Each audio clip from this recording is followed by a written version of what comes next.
Hello बच्चों, आज की इस वीडियो में हम पॉलिटी का अनुसूची लेके आए हैं। तो बने इस वीडियो में शुरू से लेकर अंत तक। आज की इस वीडियो में हम अनुसूची के बारे में बात करेंगे। अगर आपको अनुसूची नहीं समझ में आता है तो इस वीडियो में आपका क्लियर होगा। बात करते हैं कि अनुसूची किसे कहते हैं। तो वैसा प्रावधान जो अनुच्छेद में नहीं लिखकर अनुसूची में लिखा गया है, यही तो अनुसूची है। वैसा प्रावधान जो अनुच्छेद में नहीं लिखा गया है वही अनुसूची है। ठीक है। मूल संविधान में अनुसूची की संख्या 8 थी, लेकिन वर्तमान में बात करें तो वर्तमान में अनुसूची की संख्या 12 है। आगे समझ में कि मूल संविधान किसे कहते हैं? जब संविधान लागू हुआ था 26 जनवरी 1950 को, उसी को मूल संविधान कहते हैं। तो उस समय अनुसूची की संख्या 8 थी, लेकिन वर्तमान में अनुसूची की संख्या कितना है? 12 है। आइए सभी के बारे में बारी बारी से बात करते हैं कि प्रथम अनुसूची में क्या है, दूसरा अनुसूची में क्या है, और इसी प्रकार करते करते हम 12वीं अनुसूची के बारे में बता देंगे। ठीक है। प्रथम अनुसूची।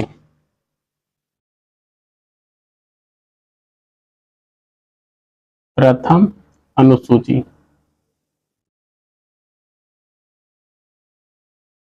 प्रथम अनुसूची प्रथम अनुसूची में कहा गया है कि प्रथम अनुसूची में कहा गया है कि भारत में 28 गो राज्य होगा और 8 गो केंद्र शासित प्रदेश होगा।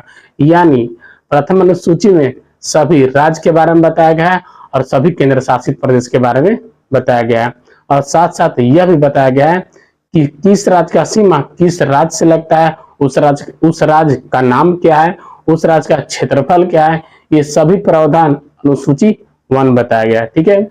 इसमें बताया गया है कि भारत में 28 राज्य और 8 केंद्र शासित प्रदेश।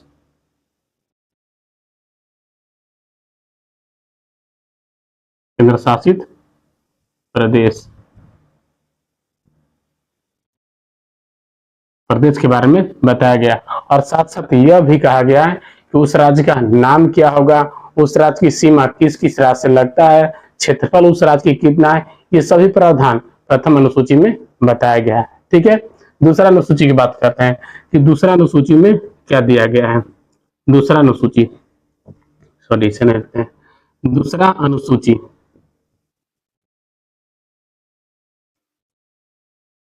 द्वितीय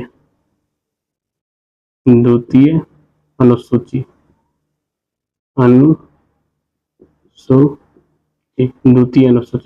द्वितीय अनुसूची में क्या कहा गया? तो द्वितीय अनुसूची में कहा गया है कि भिन्न भिन्न पदाधिकारियों की वेतन की चर्चा, भत्ता की चर्चा और पेंशन की चर्चा के बारे में बताया गया।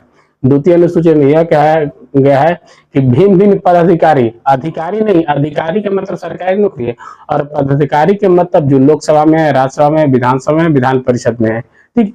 इन सभी को वेतन, भत्ता और पेंशन की चर्चा के बारे में बताया गया है।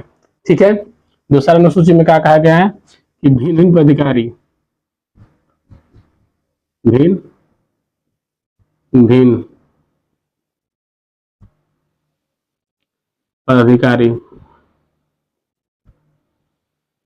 पदाधिकारी के वेतन और पेंशन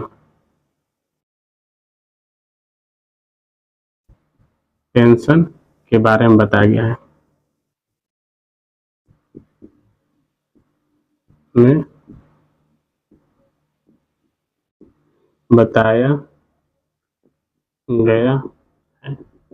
आगे समझ में। दूसरा अनुसूची में भिन्न भिन्न पदाधिकारियों के वेतन, भत्ता, पेंशन के बारे में बताया गया है। तीसरा अनुसूची में क्या है उसके बारे में बात करें। तीसरा अनुसूची में कहा गया है कि भिन्न भिन्न पदाधिकारियों की शपथ की चर्चा है। क्या? शपथ की चर्चा है। लेकिन ध्यान रखिएगा कि राष्ट्रपति, उपराष्ट्रपति और राज्यपाल की शपथ की चर्चा अनुच्छेदों में किया गया, अनुसूची में नहीं है। लेकिन और जितना भी पदाधिकारी है उन सभी की शपथ की चर्चा तीसरा अनुसूची में है। लेकिन राष्ट्रपति, उपराष्ट्रपति और राज्यपाल की शपथ की चर्चा अनुच्छेदों में किया गया है। ठीक है, तो यहाँ पदाधिकारियों के वेतन की चर्चा, शपथ की चर्चा, पदाधिकारियों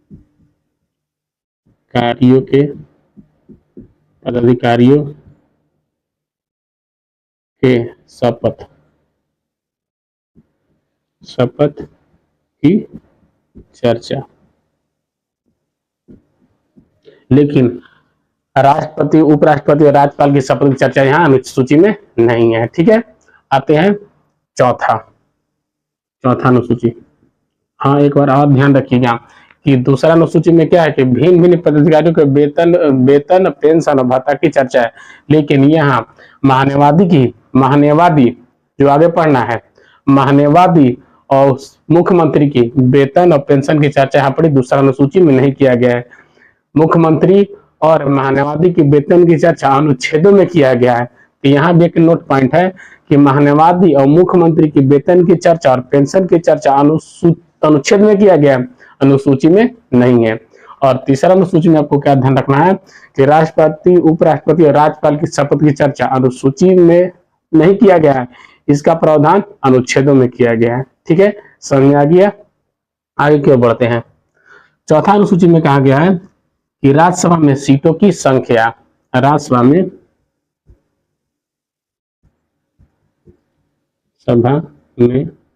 सीटों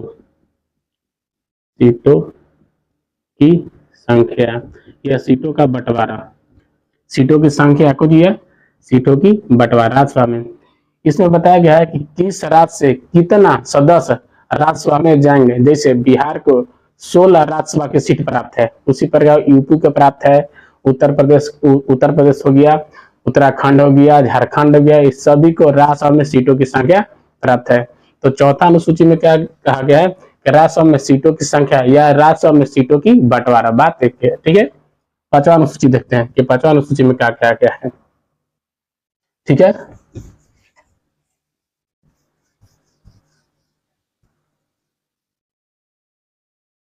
आज 1 से लेकर 8 तक बताते हैं और अगली वीडियो में हम क्या करेंगे, पूरा कर देंगे। ठीक है, पांचवा अनुसूची,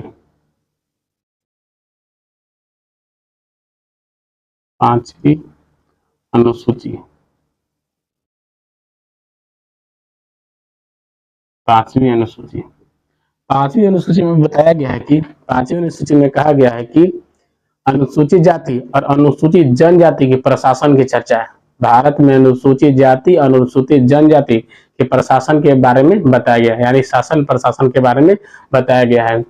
और अनुसूचित जाति और अनुसूचित जनजाति को शासन प्रशासन चलाने के लिए स्वायत्त जिला परिषद का गठन किया जाता है, और करते हैं कि तो राष्ट्रपति करते हैं। अनुसूचित जाति और अनुसूचित जनजाति में शासन प्रशासन चलाने को लेकर राष्ट्रपति द्वारा स्वायत्त जिला परिषद का गठन किया जाता है। ठीक है, तो इसमें क्या कहा गया है पांचवी अनुसूची में कि अनुसूचित जाति,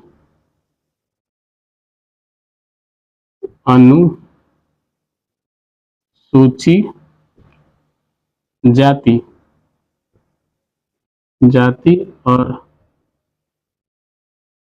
अनुसूचित जनजाति, अनुसूचित जनजाति के शासन प्रशासन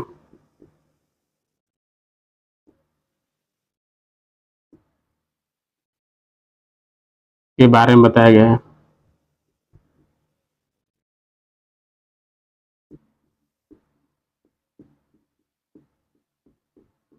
गया, ठीक है। पांचवी अनुसूची में कहा गया है कि अनुसूचित जाति और अनुसूचित जनजाति के शासन प्रशासन के बारे में बताया गया है। ठीक है, और वहां शासन प्रशासन चलाने को लेकर राष्ट्रपति द्वारा स्वायत्त जिला परिषद का गठन किया जाता है। ठीक है, आगे की ओर बढ़ते हैं। छठी अनुसूची में कहा गया है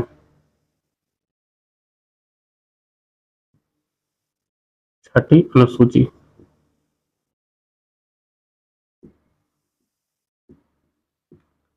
छठी अनुसूची में कहा गया है कि पूर्वोत्तर राज्य के पूर्वोत्तर राज्य के 4 राज्य असम, मेघालय, त्रिपुरा, मिजोरम। असम, मेघालय, त्रिपुरा, मिजोरम में अनुसूची जनजाति के प्रशासन की चर्चा है।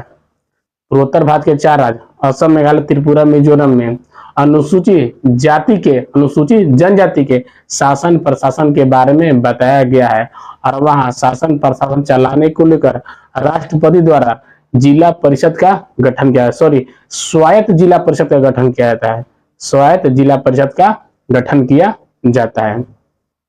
तो छठी अनुसूची में कहा गया है कि असम, AMTM, असम, मेघालय, त्रिपुरा, मिजोरम। असम, मेघालय, त्रिपुरा, मिजोरम में अनुसूचित जनजाति के केवल अनुसूचित जनजाति के शासन प्रशासन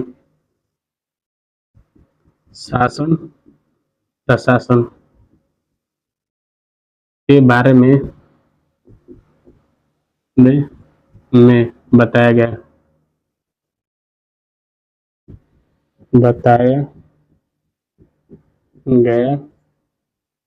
ठीक है, छठवीं अनुसूची हो गया और अब अगला है 7वीं अनुसूची। तो 7वीं अनुसूची में क्या बताया गया है? छठी अनुसूची समझ में आ गया ना कि असम, मेघालय, त्रिपुरा, मिजोरम में यह पूर्वोत्तर भारत के 4 राज्य असम, मेघालय, त्रिपुरा, मिजोरम में अनुसूचित जनजाति के शासन प्रशासन के बारे में बताया गया और वहां शासन प्रशासन चलाने को लेकर राष्ट्रपति द्वारा स्वायत्त जिला परिषद का गठन किया जाता है। ठीक है, 7वीं अनुसूची।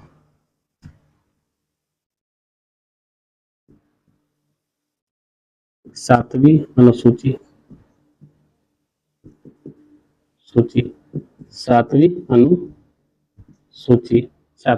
में तो 7वीं अनुसूची में केंद्र सरकार और राज्य सरकार की शक्ति के बंटवारा के बारे में बताया गया है। 7वीं अनुसूची में केंद्र सरकार और राज्य सरकार के बीच में शक्ति का बंटवारा के बारे में बताया गया है। ठीक है, 7वीं अनुसूची में क्या है? केंद्र सरकार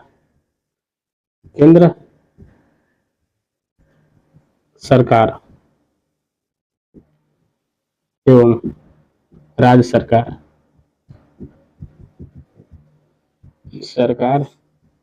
के शक्ति का विभाजन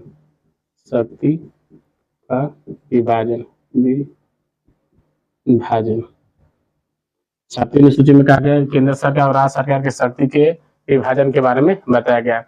यहाँ पर शक्ति के विभाजन के बारे में अगर बात करें तो केंद्र सरकार और राज्य सरकार दोनों को मिलाकर 3 प्रकार की शक्ति प्राप्त है। कितने प्रकार के? 3 प्रकार की शक्ति प्राप्त है। देखते हैं आगे कौन कौन सी शक्ति है।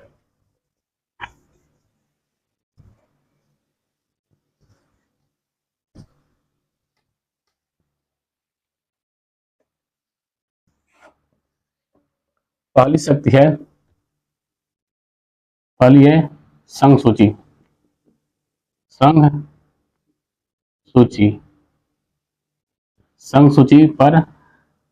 पर केंद्र सरकार का अधिकार होता है और संघ सूची के विषय पर कानून बनाने का अधिकार केवल और केवल केंद्र सरकार का होता है। संघ सूची में पहले 97 विषय था, काम करने के लिए 97 विषय था, लेकिन वर्तमान में कितना है? 100 है। ठीक है, संघ सूची के विषय पर कानून बनाने का अधिकार केवल और केवल केंद्र सरकार का होता है। तो पहले 97 था, अभी वर्तमान में कितना है? 100 है। 100 विषय पर केंद्र सरकार कानून बना सकता है। ठीक है, दूसरा है राज्य सूची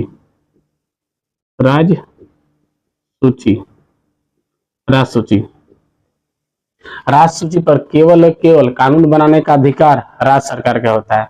राज्य सूची पर कानून बनाने का अधिकार केवल और केवल राज्य सरकार का होता है। ठीक है, पहले 66 विषय दिया गया था, कितना? 66 विषय, लेकिन वर्तमान में कितना है? 61 विषय है। ठीक है, राज्य सरकार अभी 61 विषय पर कानून बना सकता है। तीसरा है समवर्ती सूची।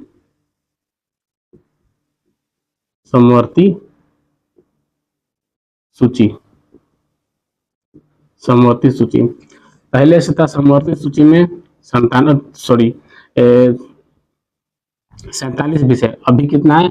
52 है। कितना है? 52।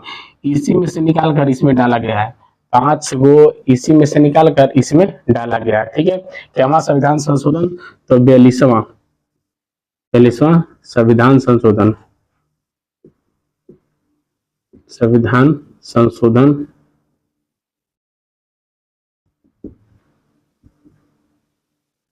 42वां संविधान संशोधन 1976 द्वारा राष्ट्र सूची से 5 विषय निकालकर समवर्ती सूची में डाला गया है। कौन कौन है?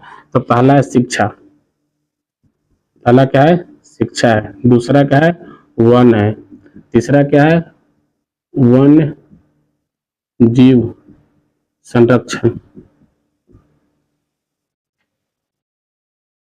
वन्य जीव संरक्षण। और चौथा क्या है? मापतल, माप तल। और पांचवा क्या है? न्याय प्रशासन, न्याय प्रशासन, न्याय प्रशासन। राष्ट्र सूची से 5 विषय निकालकर समवर्ती सूची में डाला गया है, क्योंकि समवर्ती सूची में पहले 47 विषय थे, अभी कितना है? 52 विषय है। तो कौन कौन सा? पहला संविधान संशोधन द्वारा, यह बात याद रखिए। तो 42वां संविधान संशोधन 1976 द्वारा शिक्षा, वन, वन्य संरक्षण, मापतल और न्याय प्रशासन को राष्ट्र सूची से हटाकर समवर्ती सूची में डाला गया है। ठीक है। और समवर्ती सूची पर कानून बनाने का अधिकार केंद्र सरकार और राज्य सरकार को दोनों को होता है। केंद्र सरकार, राज्य सरकार दोनों को होता है समवर्ती सूची पर कानून बनाने का अधिकार। ठीक है। आगे समझ में 7वां अनुसूची हो गया। 8वां अनुसूची, 8वीं अनुसूची, 8वीं अनुसूची। अब जिससे बात रहा है संघ सूची में कौन कौन सा विषय आएगा, संघ सूची में कौन कौन सा विषय आएगा। तो पहला हो गया रेल हो गया, एयरपोर्ट हो गया, बैंकिंग हो गया। ये सब जितना भी आते हैं ना, तो कोची में आते हैं, संघ सूची में आते हैं। बैंक हो गया, रेलवे हो गया, एयरपोर्ट हो गया, और ये सब जितना भी बड़ा बड़ा जो आता ना, कोची में आता है, संघ सूची में आता है। राज्य सूची में पुल हो गया, हॉस्पिटल हो गया, और हॉस्पिटल हो गया, और क्या जितना भी हम एक लिस्ट दे देंगे, उसी में लिस्ट में लिखा रहेगा कि संघ सूची में कौन सा आता है और राज्य सूची में कौन सा आता है, समवर्ती सूची में कौन सा आता है। ठीक है।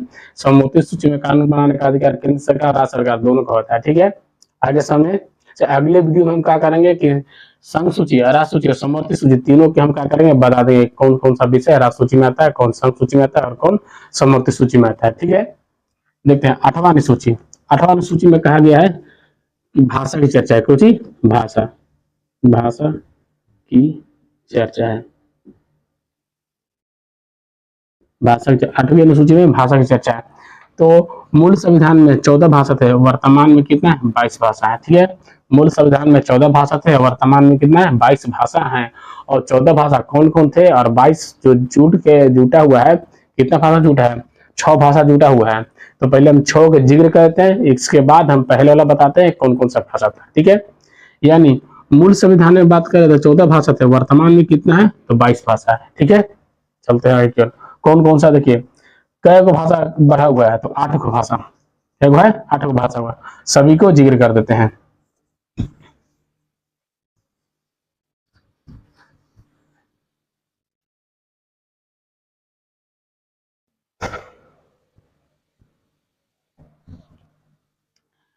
इक्कीसवां संविधान, 21वां संविधान संशोधन 1967 द्वारा सिंधी भाषा को जोड़ा गया है। किसे? सिंधी, सिंधी भाषा को जोड़ा गया है। 21वां संविधान संशोधन 1967 द्वारा सिंधी भाषा को जोड़ा गया है। और 71वां संविधान संशोधन 1992 द्वारा नेपाली, मणिपुरी और कोंकणी ये 3 भाषा को जोड़ा गया है। 71वां संविधान संशोधन 1992 द्वारा नेपाली, मणिपुरी और कोंकणी 3 शब्द को जोड़ा गया है। और जो तीसरा है 92वां संविधान संशोधन 2003 के द्वारा बोडो, डोगरी, बोडो, डोगरी, मैथिली,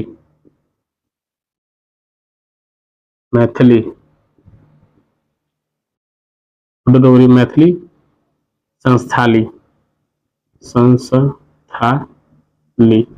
बोडो डोगरी, मैथिली संस्थाली, ये 4 गो भाषा का जोड़ा गया है।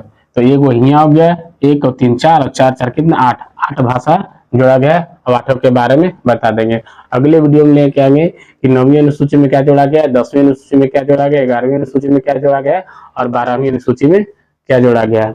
और क्या संविधान संशोधन द्वारा जोड़ा गया है, उस समय प्रधानमंत्री के थे, कब जोड़ा गया, इस सभी के बारे में हम अगले वीडियो में चर्चा कर देंगे। आज के लिए इतना ही, मिलते हैं अगले वीडियो में, ठीक है।